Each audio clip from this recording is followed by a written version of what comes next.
How are you? ওকে, প্রত্যেকে ভালো আছো আশা করছি। একটু ভেবে দেখো তো, আজ সকালে তুমি কি করলে? ভাত খেলে, মোবাইল দেখলে, ঘুম থেকে উঠে ইনস্টাগ্রাম খুলে ফেললে? এই যে তুমি যা যা বলছো, এগুলো সবই হচ্ছে পাস্ট ইনডিফিনাইট টেন্স। হ্যাঁ, আজ আমরা শিখব পাস্ট ইনডিফিনাইট টেন্স, এবং এই ভিডিওটা দেখার পর তোমাদের আর পাস্ট ইনডিফিনাইট টেন্স থেকে আর ভয় লাগবে না তোমাদের। বুঝেছো?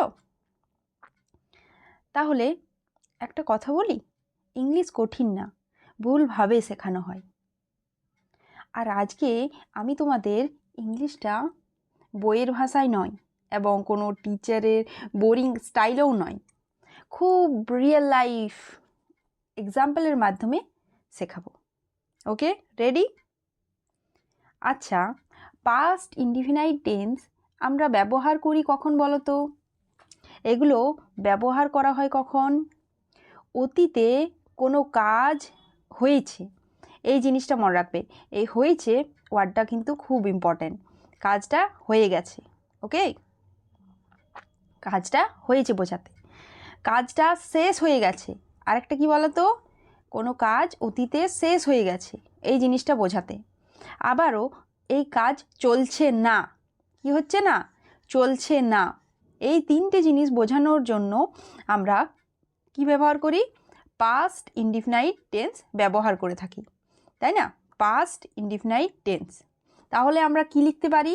যে কাজটা কমপ্লিট হয়ে গেছে, ঠিক আছে, শেষ। যদি আমরা বলি অতীতে কোনো কাজ কি হয়ে গেছে? শেষ, অর্থাৎ ডান। ডু, ডিড, ডান। যে কাজটা শেষ হয়ে গেছে, চলছে না, ঠিক আছে, এই জিনিসগুলো বোঝানোর জন্য, অথবা কোনো কাজ হয়েছে এই জিনিসটাও বোঝানোর জন্য আমরা ব্যবহার করি simple past or past indefinite tense. তাহলে আমরা প্রথমে চলে যাচ্ছি পাস্ট ইনডিফিনাইট টেন্সের ফার্স্ট স্ট্রাকচার, যেটা হচ্ছে আমাদের অ্যাফার্মেটিভে, অথবা আমরা বলতে পারি যেটা আমরা সাধারণ স্ট্রাকচারে লিখে থাকি, ঠিক আছে? এখানে কি হয় বলো তো? সাবজেক্ট প্লাস ভার্বের সেকেন্ড ফর্ম প্লাস অবজেক্ট, এই জিনিসটা খুব ইম্পর্টেন্ট। এখানে আমরা কি মনে রাখবো? ভার্বের এখানে সেকেন্ড ফর্ম হয়, এই জিনিসটা যদি আমরা মনে রাখি তাহলে আমাদের যথেষ্ট কি পাস্ট ইনডিফিনাইট টেন্সের স্ট্রাকচার মনে রাখার জন্য। এবার এক্সাম্পল হিসাবে আমরা কি লিখতে পারি? I ate rice or she went home.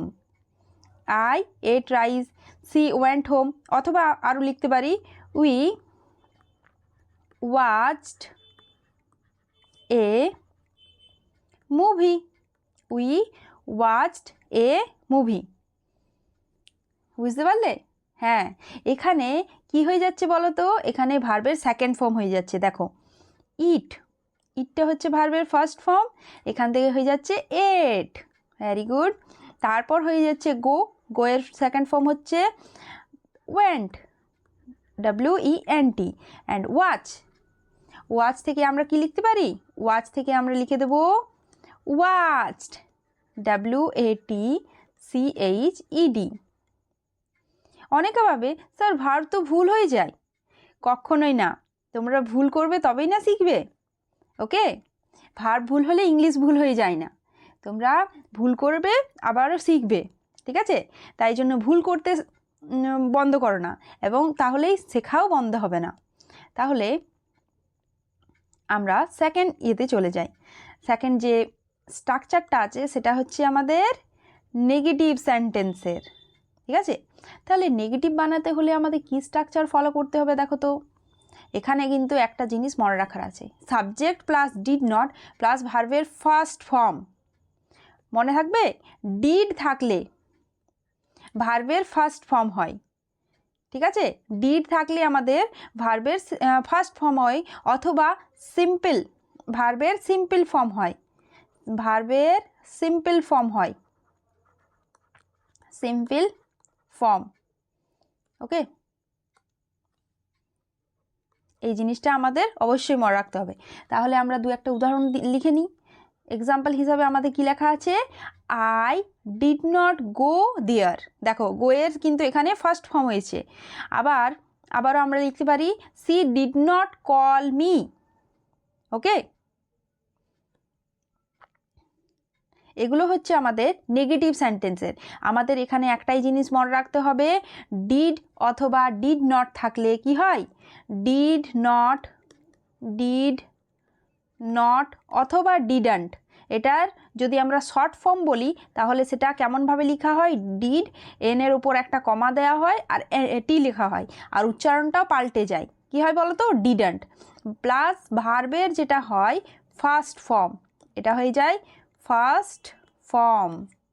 বোঝা গেল?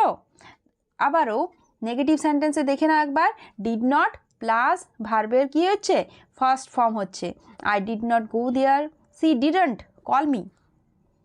আবার কোয়েশ্চেন মার্ক অথবা কোয়েশ্চেন যদি ফর্মে আমরা দেখতে চাই, এখানে স্ট্রাকচারটা কেমন হতে পারে দেখো তো, এখানেও সেম ভার্বের ফার্স্ট ফর্ম হবে, ডিড প্লাস সাবজেক্ট প্লাস ভার্বের ফার্স্ট ফর্ম। তাহলে এক্সাম্পল হিসাবে আমরা কি দেখতে পারি, did you eat rice, did হি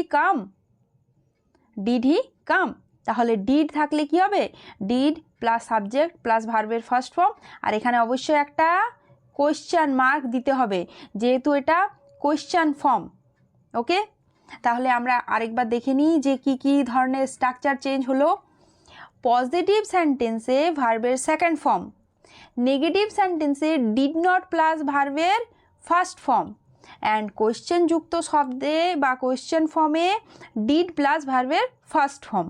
মনে থাকবে, সেকেন্ড ফর্ম, ভার্বের সেকেন্ড ফর্ম হয় পজিটিভ সেন্টেন্সে, ভার্বের ফার্স্ট ফর্ম হয় নেগেটিভ সেন্টেন্সে, এবং কোয়েশ্চেন ফর্মে ভার্বের ফার্স্ট ফর্ম হয়। এটা কোন ক্ষেত্রে আমরা দেখছি, past indefinite tense or simple past টেন্সে, টেন্সে। ওকে, তাহলে তুমি যদি এই ভিডিওটা দেখো, তোমরা বারবার প্র্যাকটিস করো। ওকে, বারবার দেখো, ইংলিশ তোমারই হবে। আর ভিডিও ভালো লাগলে লাইক করো, সাবস্ক্রাইব করো, এবং কমেন্টে অবশ্যই লিখতে ভুলো না কিন্তু, আই আন্ডারস্টুড পাস্ট ইনডিফিনাইট। ওকে, তাহলে আমি বুঝবো তোমাদের হয়তো এটা ঠিক, তোমরা হয়তো এটা শিখে গেছো, কারণ তুমি পারো, তুমি শিখছো, তুমি এগোচ্ছ। ওকে, থ্যাংক ইউ।